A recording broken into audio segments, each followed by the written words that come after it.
41. Om Namo Bhagavate Vasudevaya.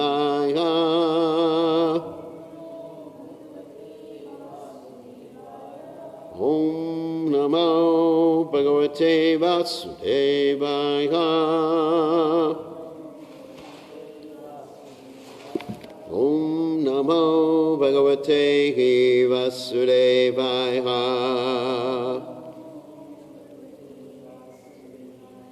Kata Numasya Asarabhyam Avagraya Vajalkasaha Kim Idam Kuta Evete Vadanto Rajam Ayayuhu Katadumasya Sorabhyahum Avagraya Rajalkasaha Kimidam Kutahevete Vedanto Vrajam Ayayuhu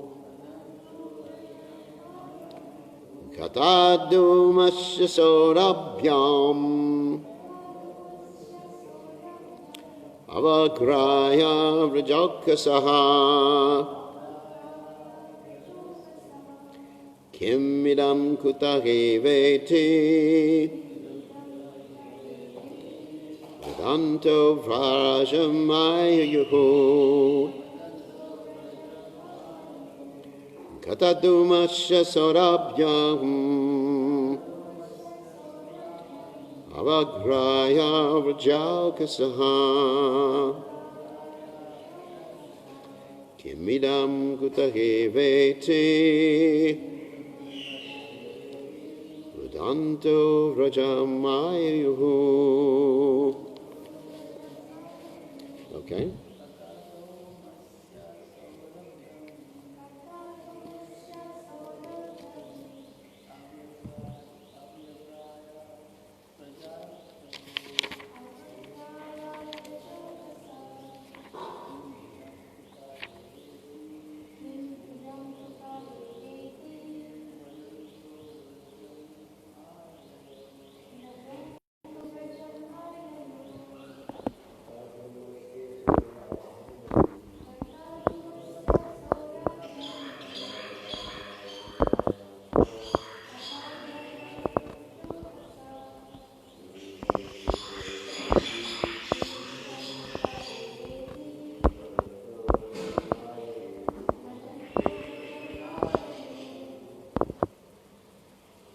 Okay, ladies.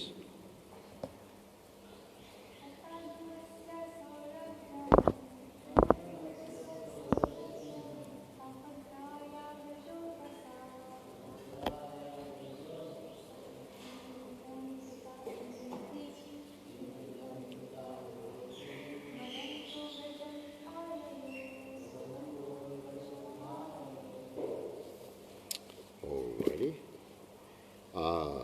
Katadumasya, of the smoke emanating from the fire, burning the different parts of Putana's body. Sorabhyam, the fragrance of Agraya, when they smelled through their nostrils. Vraja Okasaha, the inhabitants of Braja Bhumi in distant places. Kimidam, what is this fragrance? Kutaha, where does it come from? Eva, indeed. Iti, in this way. Vedantaha, speaking. Vrajam, the place of Nanda Maharaj, Brajabhumi. Ayuhu reached.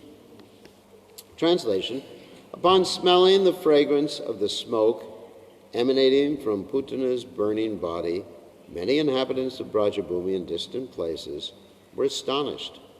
Where is this fragrance coming from? They asked. Thus they went to the spot where Putana's body was being burnt. So, purport by His Divine Grace, A.C. Bhaktivedanta Swami Srila Prabhupada Ki Jai. The aroma of the smoke emanating from a burning fire is not always very favorable. Therefore, upon smelling such a wonderful fragrance, the inhabitants of Braj were astonished. So, a very short purport, so I'm just going to continue to the end of the chapter, and then we'll talk. So, text 42, Te tatra manitam gopa putanaga manadikam shudvatan nidanam swasti shishoschasan su vishmitaha.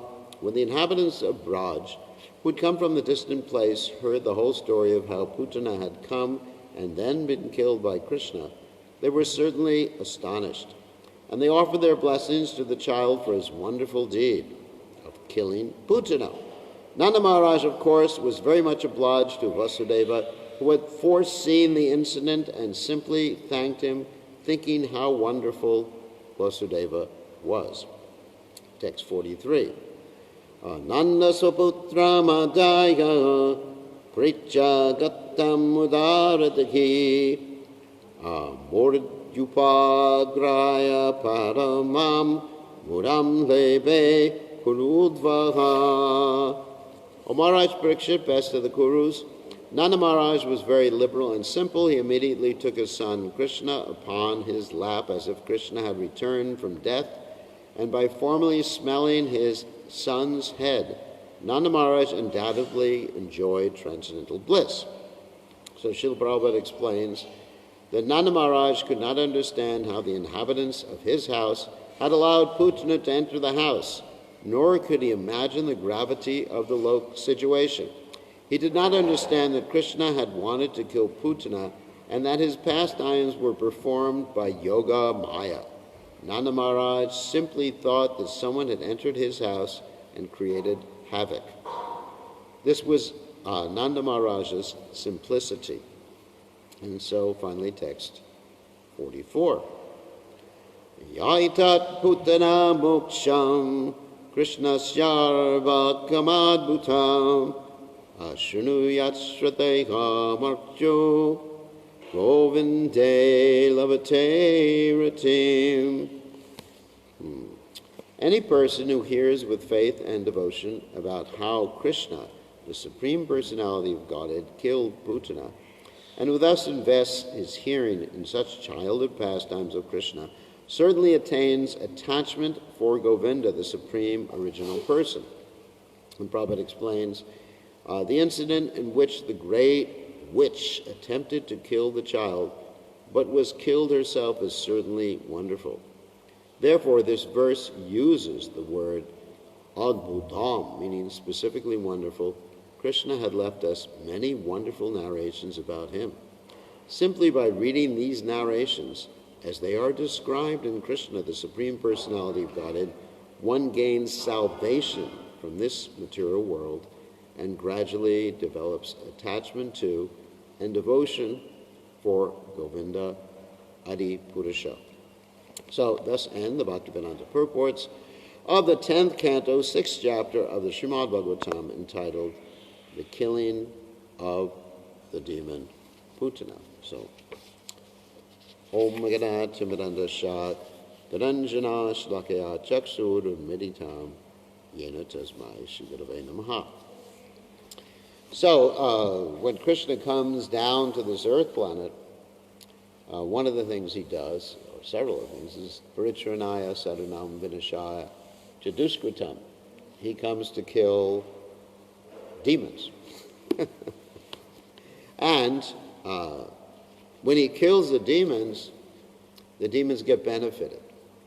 How do they get benefited? Because the demons, like everybody else, are eternal spirit souls. So they're not actually killed. That may come as a shock to all of you, that when someone is killed, they're not actually killed. What do we mean? They go on to some other place. As Krishna says in the Gita, Vashamsi Jirnani Yata Vihaya, that when one gets killed, he changes bodies, just like one gives up clothes and puts on new clothes. So it's the same thing. So anyway, Krishna, first of all, Krishna never kills the demons. He appears to kill them. Actually, he kills their body. And secondly, when they get killed by Krishna, they get benefited in the fact that they become liberated at least, or in the case of Putana, they go back to the spiritual world.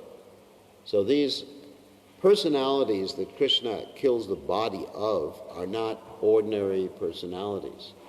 These personalities are specific personalities that have been appointed to fight with Krishna for the purpose of their own salvation. For example, as we've given the story many times before, Putana was actually a person who was in love with Krishna in a maternal way, and what happened is that she got a chance to fulfill her maternal attachment, and also she was really angry with Krishna too, being the sister of Bali Maharaj, and she got a chance to fulfill her anger too at the same time, and then go back to Godhead. So anyway, and practically speaking, every single demon that Krishna kills has been benedicted with getting that position, either by a great sage, like Narada Muni with Manigriva Nalakuvara, or we find so many stories of all the demons being cursed by great sages, so that they will get the benediction of being liberated by Krishna. So that's one thing that's going on. But actually, there's something really much more interesting going on here than Krishna just killing demons. And that's what we call the esoteric reason for Krishna killing the demons. The esoteric reason for Krishna killing the demons, esoteric means like hidden, his own purpose. There's two words, exoteric and esoteric. Exoteric means something everybody knows, like Krishna kills the demons, he liberates them. Esoteric is, why does he do it? He doesn't have to do it because he's God. One of the qualities of God, amongst many qualities, is that he is aptakama. Aptakama means basically whatever he wants, he gets just by wanting it. Just like in the West, we have this story of Aladdin's lamp, right? Anyone's heard of this story? No? No one's heard of this story. You've heard of this story. That Aladdin somehow or other discovered this lamp.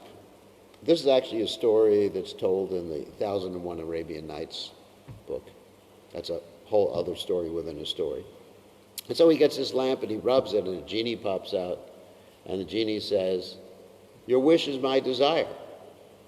And Aladdin's complete ecstasy. Of course, he doesn't understand he has to be killed later on. But anyway, so we would all like to be in that situation where we would simply wish something and it would happen. There's actually a bogus philosophy going around in the Western world. It's called The Secret. I don't know if any of you heard about that before. Anyway, none of you heard about it. But there's a propaganda amongst many New Age personalities that if you really want something enough, you'll get it. Just by wanting it. Because the universe is meant to serve you. Yes, it's definitely. There's actually movies about it, books about it. And even I was sitting on the airplane one time next to one of the main lecturers about this. And we were talking about this. But you really have to concentrate on something and want it, and you get it. Like if you really want a sports car, then you concentrate on it, you wake up the next morning and the sports car will be there. It doesn't work like that. Anyway, in one sense, whatever you want in terms of bodies in the next life, you'll get. Like if you really, let's say if you're really romantic in this lifetime, somehow or other, you like Bollywood films or whatever, then next life, by that desire, you can become a nice pigeon. Pigeons are very romantic. They have so many relationships every day. So, anyway, so basically, that's true to a certain extent. But really, it's not that the universe serves us whatever we want. One desire we do get fulfilled. If we want self-realization, if we want to know the purpose of life, Krishna sends Guru. That's one thing. Ramanda Brahmate Kanda Bhagavan Jeev Guru Krishna Prasade Bhai Bhakti Lata Bish. That if you actually want to know, just like my own experiences before I came to Krishna consciousness, that I really wanted to know who God was, what the truth is, and I was very frustrated in my attempts to know that. So I was praying to God, let me know you, and then all of a sudden Prabhupada was there. And Prabhupada said, I know, I can answer your questions. It doesn't happen by accident. That's the one thing you get your desires fulfilled of. You understand? The one thing. You can be sure of that. If you're praying to God, you want to know God, you want to know the purpose of life, you want to know where you were born, where you were before you were born, what happens after you die, then Krishna will send someone to tell you. So, anyway, apart from that, Krishna is the only one who gets his desires fulfilled. And when Krishna, automatically. So aptakama means without asking anyone, Krishna gets everything he wants. Because his energies, God has many energies, of course. Parasya Shaktir Vidaya Shuyate Svabhavika Jnana Bala Kriyacha. That's a verse from the Vedic literatures.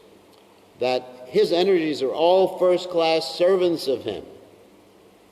A first-class servant knows what the master wants before the master asks. That's pretty cool. I don't have anyone like that. And second class,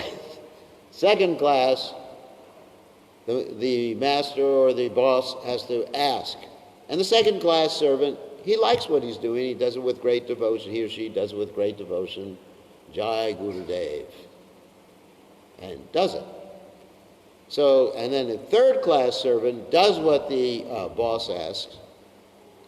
But the third-class servant does it with a bad mood. Why is he asking me to do this? Why doesn't he just ask someone else? Why doesn't he do it himself? But he doesn't say it. And a 10th-class servant doesn't do what he's asked to do. So, anyway, I'm not saying how many or what type of servants we have experience with, but anyway, whatever. So, but Krishna's energies, which are all persons, it's interesting that God's energies, everything's personified. Because in the spiritual realm and amongst God's energies, they're all persons. They're not just like dull matter, like we see this desk here or this stand. It's just dull. It's not a person. I'm not going to start talking to it. Of course, sometimes you have these cartoons where children are talking to animals, and isn't it? Or children are talking to their car. Of course, nowadays you can talk to your mobile phone and say, okay, Google, or something like that. I got to be careful because it'll respond to me now if I say it too loud. But basically, matter is dull, has no consciousness. But Krishna's energies, they have consciousness. Just like you have the material energy, just like in the Hindu culture, you worship Durga, right?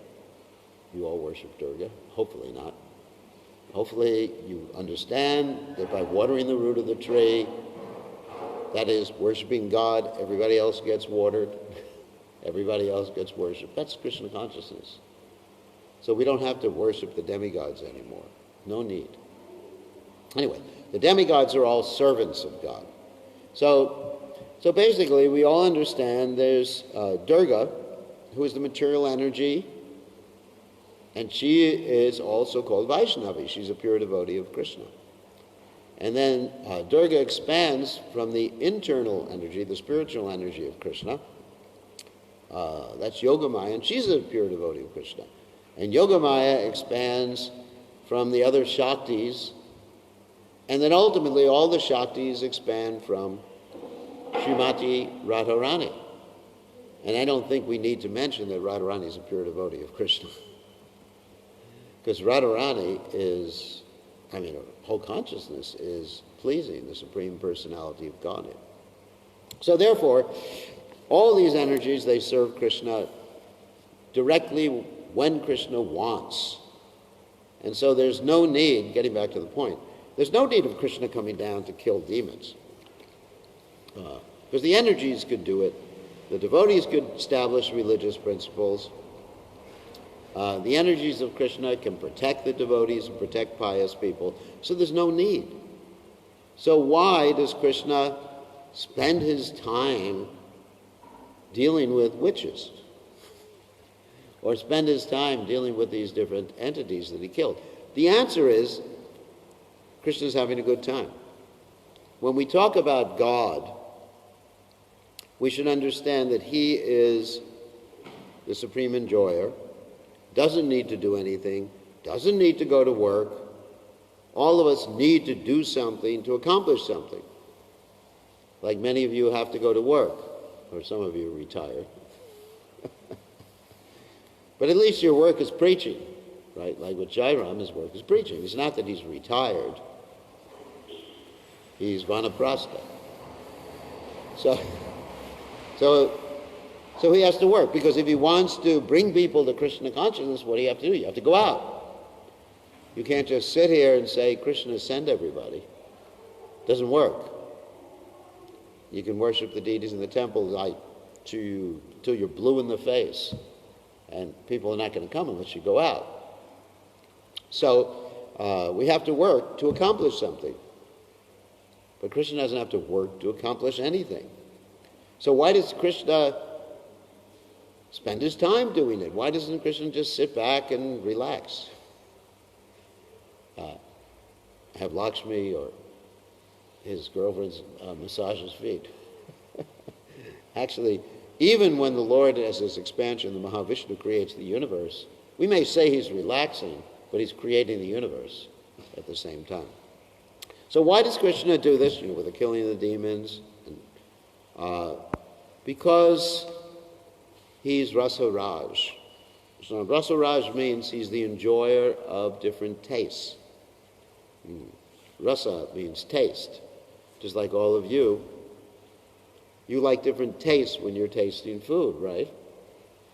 You like a sweet taste, a sour taste, a salty taste, a hot chili taste, right? Actually, sometimes they call the chili peppers sharks. You ever heard that before? No? We used to do that in ISKCON in the early days.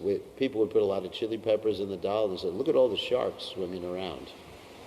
So you like all these different types of tastes. That's what makes eating nice. And so Krishna, he likes different tastes too. Not only in regard to food when Krishna eats, because God actually eats, but also in regard to relationships. And God likes relationships. Like Prabhupada said, that we should not depict Krishna, God, by himself. Sometimes there are pictures of Krishna just floating up there in the atmosphere, with a big Om around him. I'm sure some of you have seen those pictures. That's ridiculous. Where did Krishna ever go into outer space by himself? Isn't that ridiculous? Where would Krishna is there in outer space and there's an Om around him and he's just floating?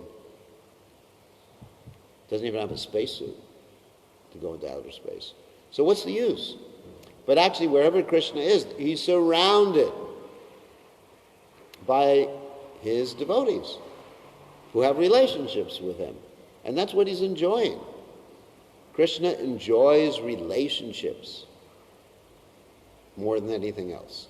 Just like even in this world, people enjoy relationships. People don't want to be alone, lonely in their old age. I mean, just like you see sometimes that a man and woman are married and one of them passes away, one of them dies, right? And then a few days later, weeks later, what happens? The other person dies because they lost their relationship. But they're sad. Or you go into old people's homes where people are alone and the family visits them once a week, or not even once a week, sorry, once a year, or once a month. The person's miserable, isn't it? Just miserable. That's why in our culture, the Indian Vedic culture, the parents are supposed to be taken care of when they get older. Not that you just dump them off in the hospice or the old people's home or something like that. It's miserable. So people love relationships, loving relationships, of course, and all types of relationships. Not only they not only love loving relationships, people like relationships where they have to fight. It's fun. I mean, why do they have competitive games, right? Why do they have soccer games or cricket for all of you? Of course, very few people here in Fiji play cricket, right? But cricket is the Indian game. So why do they have these games? And people are watching. Thousands, millions of people are on TV, are watching TV. And sometimes I go in the airport and I go into the lounge and people are watching the TV at some soccer game or rugby or something. And they're really getting into it. They're grunting along with the players. Grunting. Get it? It's like going to the zoo in one sense. They're just like animals. Anyway, but they're enjoying. They're enjoying the fighting. Get him. Sometimes they say, get him. Kill him. Even they say, kill him sometimes. In the games, and they're calling each other names. So all these different propensities that people have, desires, propensities, relationships, they have to come from God. Because where else are they going to come from? Ultimately, Krishna is the source of everything. Aham sarvasya prabhavo matak sarvam pravartate, as Krishna says in the Gita. That I'm the source of everything. It doesn't mean just the tables, chairs, and the mobile phones. It means Krishna is the source of relationships. And whatever we have in this world, whatever we enjoy, God enjoys. Same thing. He's the supreme enjoyer. So therefore, there's the killing of these demons, because he's enjoying it. Just like you see, even animals sometimes, but to speak of human beings, like when I was young, my family had a cat, and the cat would catch a bird, unfortunately. It's not that we were happy about it. And the cat would play with the bird, let the bird go, or whatever other animal, and then grab it again and play with it. So because it was enjoying the playing.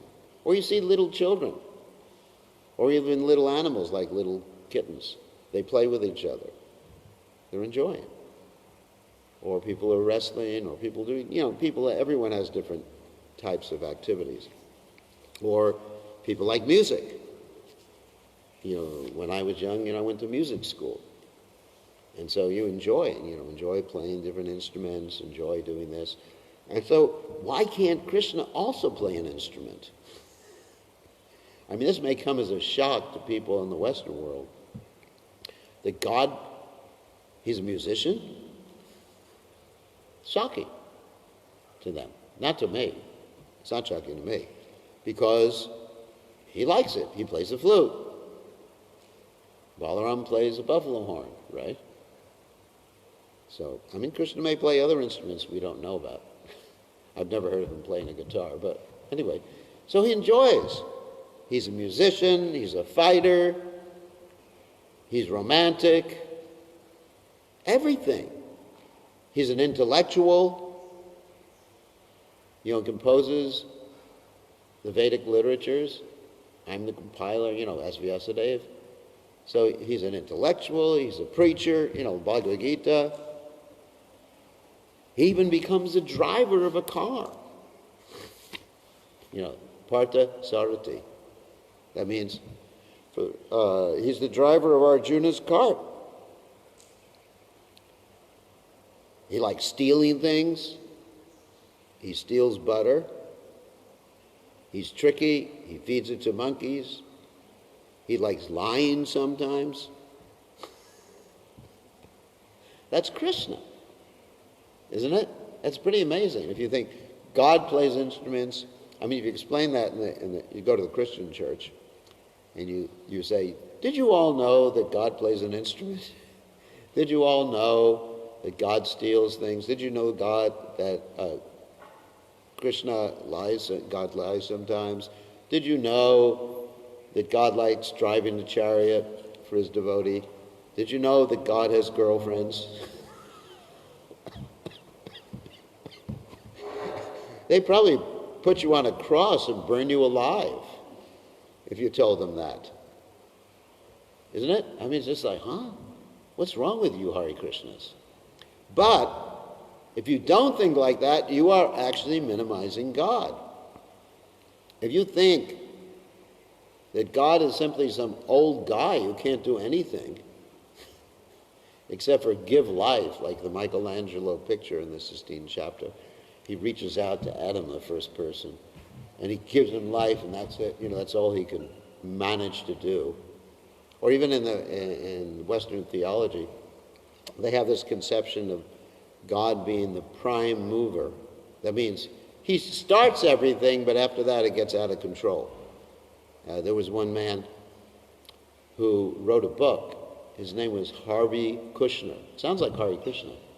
But anyway, and he was trying to explain a branch of philosophy called theodicy.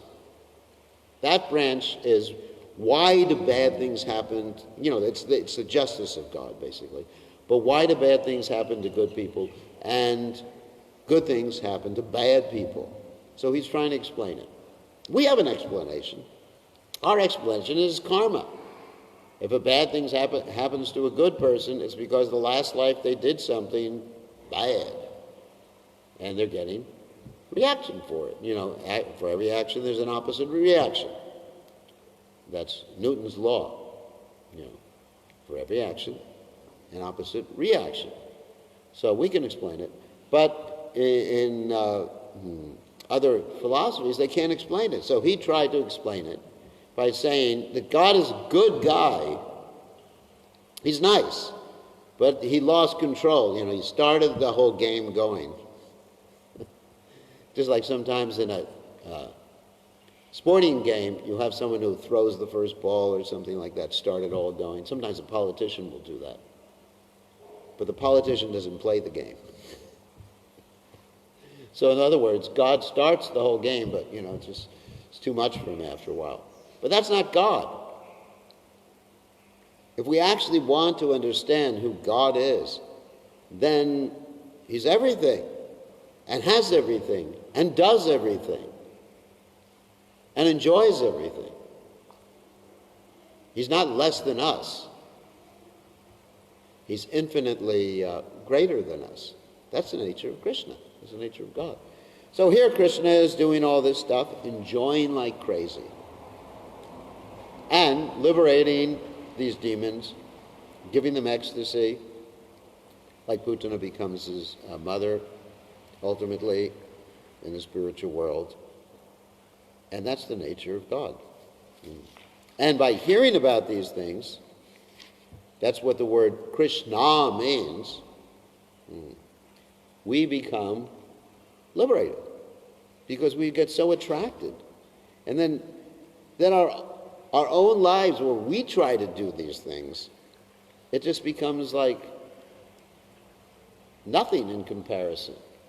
You understand? We compare, like if we try to be heroic. Here's one example here. Krishna's heroic. He's called Vira. Vira means Sanskrit, means heroic. I was given the name Vira Krishna, and actually pronounce it Veer in Bengali, which some people think is an alcoholic beverage. So anyway, Krishna is heroic, and he enjoys being heroic. And if we hear about Krishna being heroic, it's just like he's so much a greater hero than any of us. Or Krishna being strong. He's stronger than, in the Western world we have Atlas, who holds up the whole world. Of course, there's no such person as Atlas.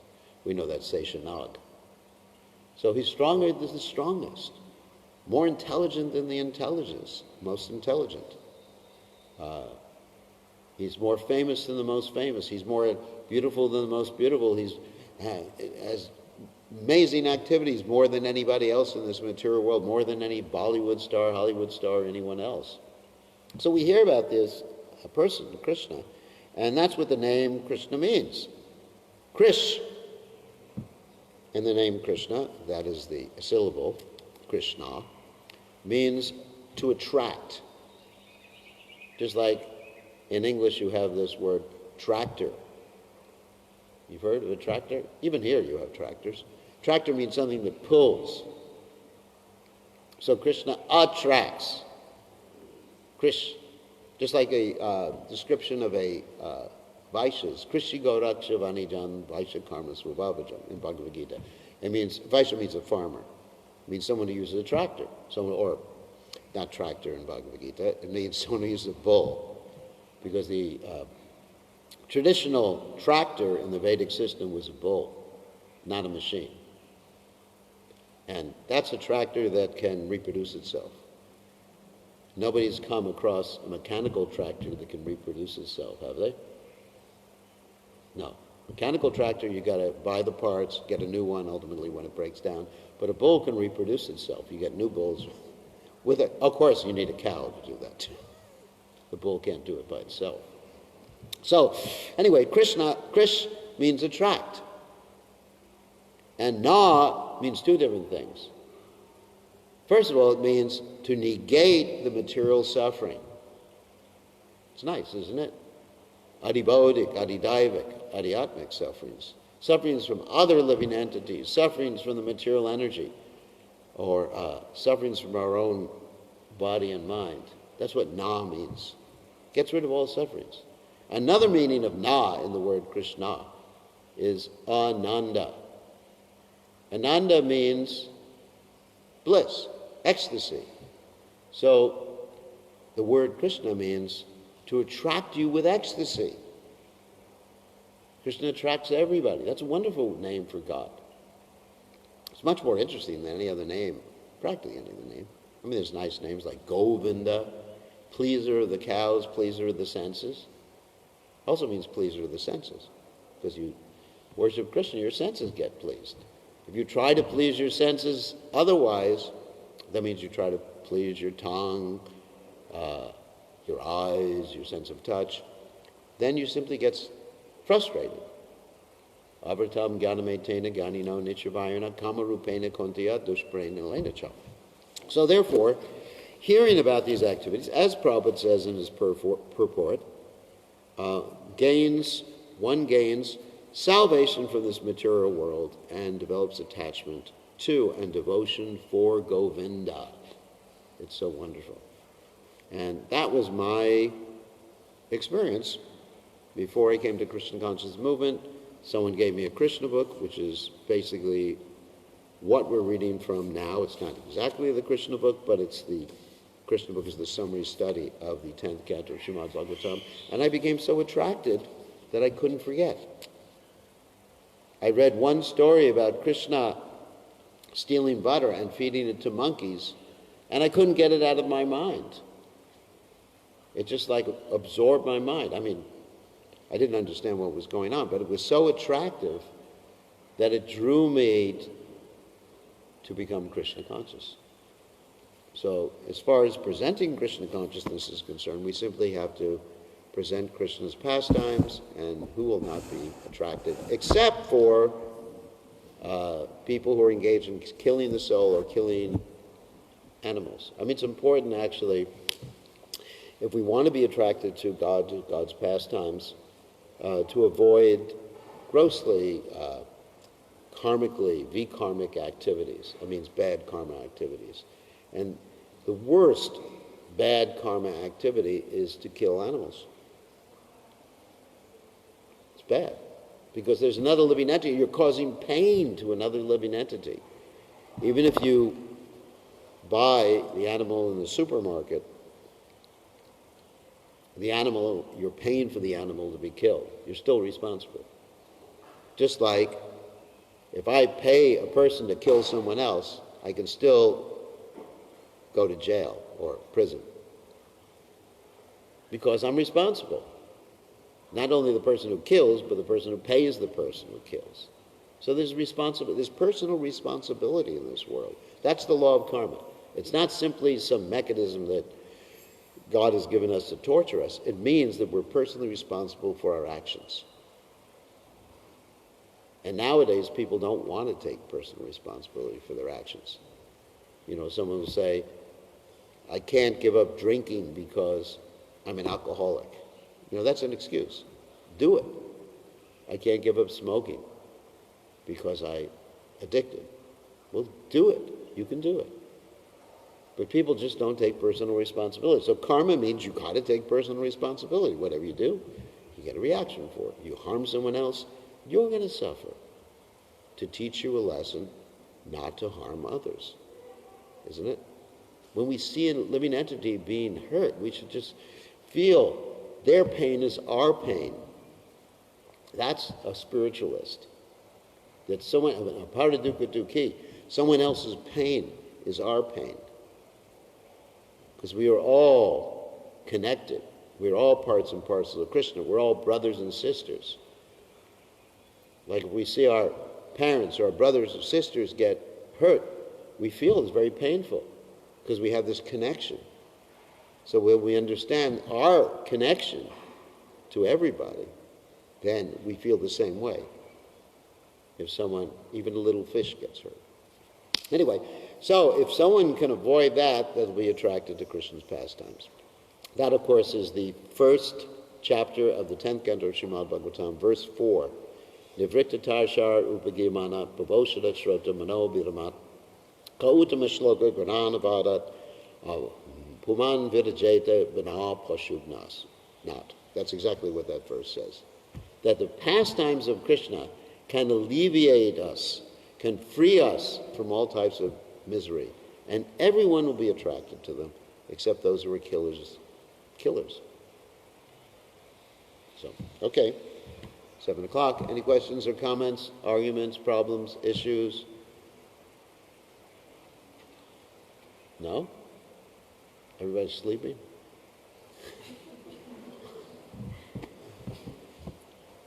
No. I try to keep everybody awake, you know. Doesn't always work. So, no questions, comments, requests? Nope, now time to greet the deities. All glories to Srila Prabhupada, Srila Prabhupada Ki Jai.